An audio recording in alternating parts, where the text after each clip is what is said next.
Hi guys! Welcome back to my channel. Again, my name is Chap. Kumusta po kayong lahat?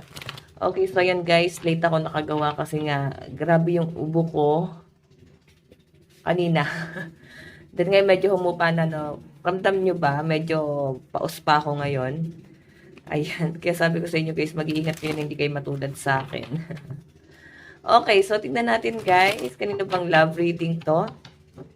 Okay, so sa mga interesado pala sa ating private reading, wishing candle, card cutting, ayan, iiwan ko na lang po yung link ng aking Facebook sa ating pong description box below. Okay? Tingnan natin guys, kanina bang love reading to? Oh, mukhang may pag-aaway sa inyo ng person mo ngayon. May nakikita ako dito, yung iba sa inyo parang naguguluhan kayo. May mga nag-aalangan dito sa relasyon nila sa kanilang person.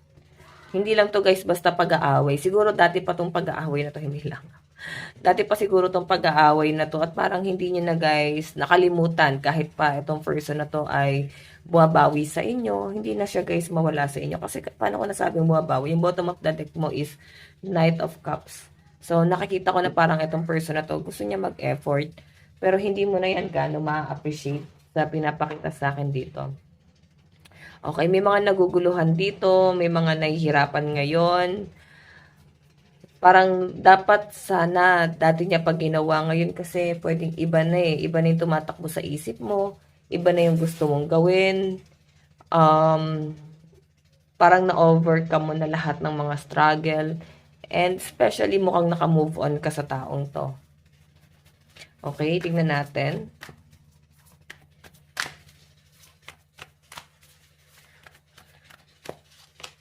Meron tayong King of Wands. King of Wands. Diba, sabi ko sa inyo mahal ka na tong taong to, pero maguguluhan ka kasi sa intention niya eh. Or ikaw maguguluhan ka na kasi pwedeng hindi na ganun katindi yung pagmamahal mo sa kanya. Pwedeng dati, oo. Pero siguro kasi nagkaroon ng hiwalayan sa inyo, or pwedeng unti-unti kang na-fall out of love. Unti-unti kang nawawala ng amor. Or pwedeng nga baka wala na talaga kayong pagmamahal. Okay, so tingnan pa natin.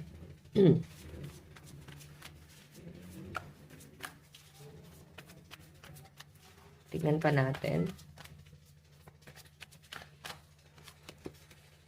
Oh my God. May nag-offer din sa'yo ng cup of love, oh. So, yung iba sa inyo guys, pwedeng single kayo.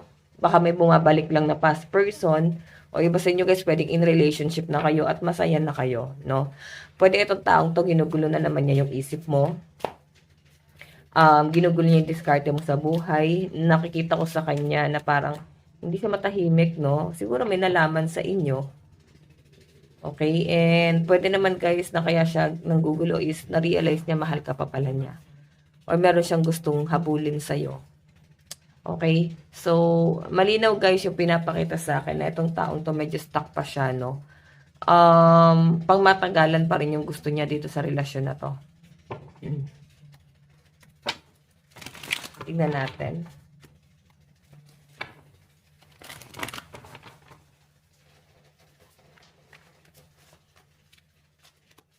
Wow. Gusto niya mag-effort talaga guys, no? Yung iba sa inyo guys, parang nakikita ko dito. Parang meron kang hobby. And sobrang nagpo-focus ka dun sa hobby mo na yun.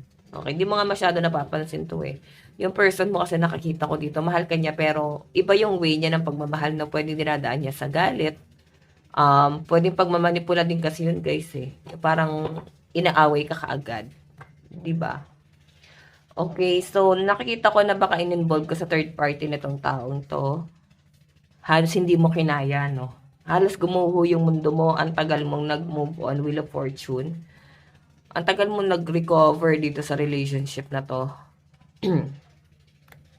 And ang pinapakita sa akin guys, parang bakit ka pa rin niya ginaganito? Ba't hanggang ngayon pinahihirapan ka pa rin niya, no? Okay? Pwede tumatakbo sa isip mo yan. Bakit hanggang ngayon hindi ka maka-move on? O siya pala, no? Siya yung hindi maka-move on. Ba't hanggang ngayon pinahihirapan ka? Lumalapit pa rin siya sa inyo. So, nahihirapan ka sa ginagawa niya, guys. Nahihirapan ka sa pakikitungo niya sa inyo. Sabihin na natin yes, naiinis ka sa taong to. Nandun yung galit. Okay? Tapos parang ginugulo niya pa yung isip mo. Wala ka na talagang pakialam dito guys, as in. Mas wino-workout mo na lang yung sarili mo, nag-e-enjoy ka habang may buhay. Ayaw mo mabuhay sa stress. Okay? So, tingnan pa natin. Meron tayong The Chariot. Ang bilis oh. Okay, siguro mabilis mag-init yung ulo nitong taong to. Pagkausap niya to, ang bilis niya magalit or hindi ka man niya guys binibigyan ng chance na magsalita. Okay, so pag ganyan kasi, ano hindi niyan kayang tumayo sa sarili niya mga paa. Okay. Tignan pa natin. Three of Swords, 'di ba? Impulsive. So, gagawin niya yung mga bagay na gusto niya. Okay, medyo sinungaling pa tong tao to. Kung nilagay ka na to sa third party, guys, ito o Three of Swords. Hindi niya to inaamin. Okay? Ginagawa niya yung mga bagay na magpapasaya lang sa kanya. So, babalik siya sa inyo dahil lang din sa sarili niya yun. Okay? Meron tayong Page of Wands. Page of Wands. So, yung pagmamahal mo kasi guys, lumipas na yon. Page of Wands Page na lang siya. So, pwedeng yung page na yon or kung may love pang natitira is parang awa na lang sa kanya yon. Wala nang kahit na ano pang ibig sabihin. Okay? Meron tayong Page of Swords. 'Di ba? Page of Swords. Nandun ka sa point na ang pinapakita sa akin dito guys, nare-realize mo na rin parang what if bumalik ako dito tapos ito na naman yung kahinatnan ko. So pwede pinag-iisipan mo pa rin ano yung magiging sitwasyon mo once na bumalik ka sa taong yan. So ito yung nakikita ko, 'di ba? Kakasabi ko lang pinag-iisipan mo na sa hermit mode ka. 'Di ba? So guys, malakas ang fire sign dito, Aries, Leo, Sagittarius, Cancer, Pisces, Scorpio, Capricorn, Taurus, Virgo, Aquarius, Gemini, Libra. Tignan pa natin. So tama yan guys, no? Pagka sinaktan na kayo ng isang tao, ng paulit-ulit, tapos babalik sa buhay nyo, pag-isipan nyo mabuti kung tatanggapin mo pa ba. Ilagay mo ulit yung sitwasyon mo sa dati, baka kasi nakalimutan mo na. And isipin mo kung worth it pa ba yung magiging buhay mo. Okay? Worth it pa ba yung mga desisyon na gagawin mo na to? Tignan natin guys, ito yung energy ni person. Yakin sa'yo. Ano yung nararamdaman mo kay first? Awatin, ano yung nararamdaman ni person sa'yo? Nararamdaman ng person sa'yo. May pasensya na guys sa ingay.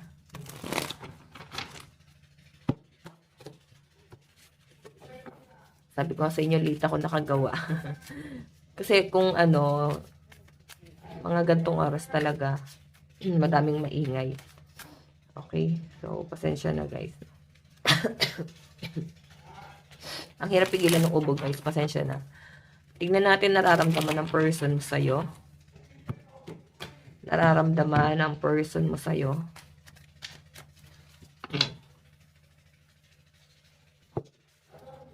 Okay, ano naman ang nararamdaman mo kay person? Nararamdaman mo kay person.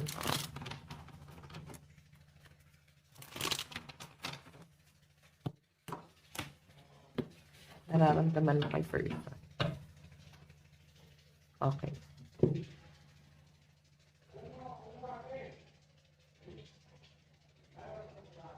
Okay. Ano yung nararamdaman? Ayan, nararamdaman. Okay, nararamdaman ni person sa'yo ngayon. Oh, the sun. Tignan mo yung dalawang tao dun, guys. Gusto niya talaga na maayos kayo. Gusto niya ulit ibalik yung tiwala mo sa kanya. Pero kasi ikaw, meron ka sigurong hinihingi na kondisyon, or pwedeng sinusubukan mo siya, no? Or alam naman niya, guys, na hindi magiging madali, no? Yung pagbabalik na gagawin niya. Aware siya dito na meron siyang dapat i-sacrifice or meron siyang gawin talaga na higit pa sa kaya mong gawin. Okay? Tignan natin, guys, ano naman ang Okay. Tingin ni person sa'yo, the Chariot. Ang layo mo na sa dati. Hindi ka na katulad nung dati na nakilala ka niya. Grado ko lang to, guys. Okay. Ayan, no? Sobrang layo mo na sa dati, guys. Nararamdaman niya yung malaking pagbabago sa'yo. Nasasagap ko rito, hindi ka na yung parang madaling makuha ulit, gaya dati. Okay, so usog lang natin to. Tignan pa natin, guys. Siguro yung tingin niya kasi sa'yo dati parang easy to get eh. Ngayon siguro pa hard to get ka na. 'Di ba? Or mahirap ka nang suyuin. Ang dami na niyang ginawang kasalanan. So sabi nga nila, guys, mas okay pa nga daw yung single. Nagagawa niya yung mga bagay na gusto niya. And ang mahirap lang doon, pag gusto na ng kalabing-labing. Yung taong mag-aalaga sa kanila, di nyo naman yun kailangan. Baka mas kaya nyo pangalagaan yung sarili nyo ng nag-iisa, di ba? So, baka yung pipiliin mong taong mag-aalaga sa'yo sa halip na alagaan ka, isakpan ka pa, kagaya nitong taong to. Tingnan natin, guys, ano naman ang action ni person. Okay. So, kung meron kang ine-entertain ngayon, pwedeng nalaman ng person mo yan. Gusto niyang makilala. Okay? And yung iba naman sa inyo, guys, 2 of Wands nag-aantay itong taong to. Okay, nag-aantay siya. Parang iniisip niya na baka meron ng iba. May iba ka nang ina-entertain. So, ganun yung nasasagap ko. And gusto niyang malaman ano yung ganap sa buhay mo kung meron mang iba na. Okay? Tingnan natin, guys, ano naman yung magiging outcome. Meron tayong, tingnan mo naman, 9 of Swords. Diba? So, napaka-unfair kasi ng treatment nitong taong to. Pwedeng mas okay siya sa iba eh. Mas okay yung treatment niya sa ibang naging karelasyon niya. Hindi katulad sa inyo na parang pinahirapan ka nitong taong to. Ang daming pahirap sa inyo, guys, tas parang pinili mo pa rin siyang patawarin. 'Di ba? So mauntog na kayo, guys. Baka hindi na tama. Hindi na tama, dapat meron na siyang gawin. Katangahan na 'yan, guys. Pasensya naman sa words. Ganun kasi yung nakikita ko. So, tingnan natin, guys, sa side ni person. Ayan, meron tayong air sign, Aquarius, Gemini, Libra. Okay, yun lang. 9 of Wands. Aries, Leo, Sagittarius. Bottom of the deck, meron tayong ayan. King of Cups. So, nakikita ko, guys, itong taong to. Willing naman talaga siya. Pero kasi wala siyang kakayahan eh. Hindi niya kayang patunayan yung sarili niya pa sa inyo, guys. Okay, hindi niya pa kayang mag-effort talaga.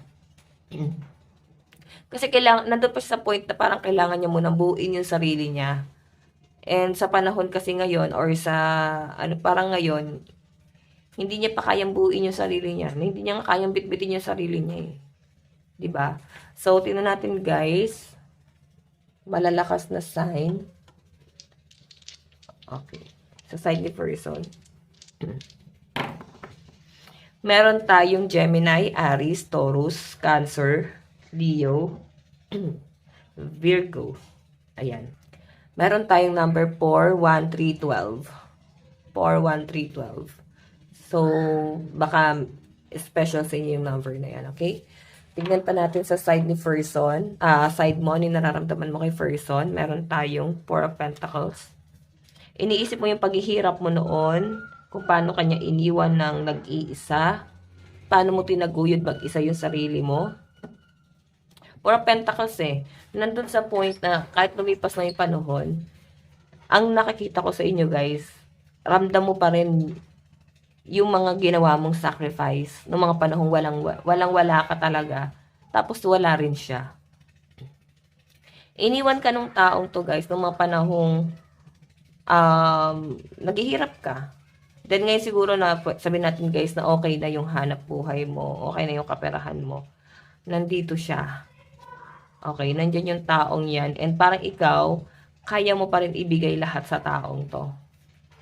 'Di ba? Kasi tingnan mo, oh, hawak-hawak mo pa rin yung memories ng dalawa. Tingnan natin, tingin mo kay person. Page of Swords, wala tong nare-realize. Ni sorry nga ata, hindi niya ginawa sa inyo eh. 'Di ba?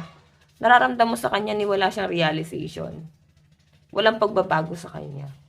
Ano yung magiging action mo? Meron tayong King of Chalice. Sabihin natin pinatawad mo na, pero hanggang doon na lang siguro yun, guys. Okay, hanggang doon na lang yun. Outcome, meron tayong the Tower. Hindi mo na para buuin pa to, no? Kasi parang kahit buuin mo pa to, may hirapan ka ng maayos pa. Okay, kasi matagal lang sira eh. Siya naman yung sumira. Okay, bottom of the deck, meron tayong the Moon. Four of Chalice. The Moon, sinungaling. Itong taong to. Or pwedeng ikaw, hindi ka na nagpapakatotoo sa kanya. Okay, hindi ka na nagpapakatotoo sa taong to kasi inubos ka na niya. Okay? So, malakas ang earth sign, Capricorn, Taurus, Virgo, Cancer, Pisces, Scorpio. Pero tignan natin guys yung mga single sign. And number. Meron tayong Scorpio, Sagittarius, Libra, Aquarius, Capricorn, Pisces. Meron tayong number 9, 9, 9, 10? 9, 9, 10. Tatlong 9? Okay, 5 pala yun. Sorry. 9, 9, 10. Ayan. 9, 9, 10. Okay? So, tingnan pa natin, guys. Tingnan pa natin.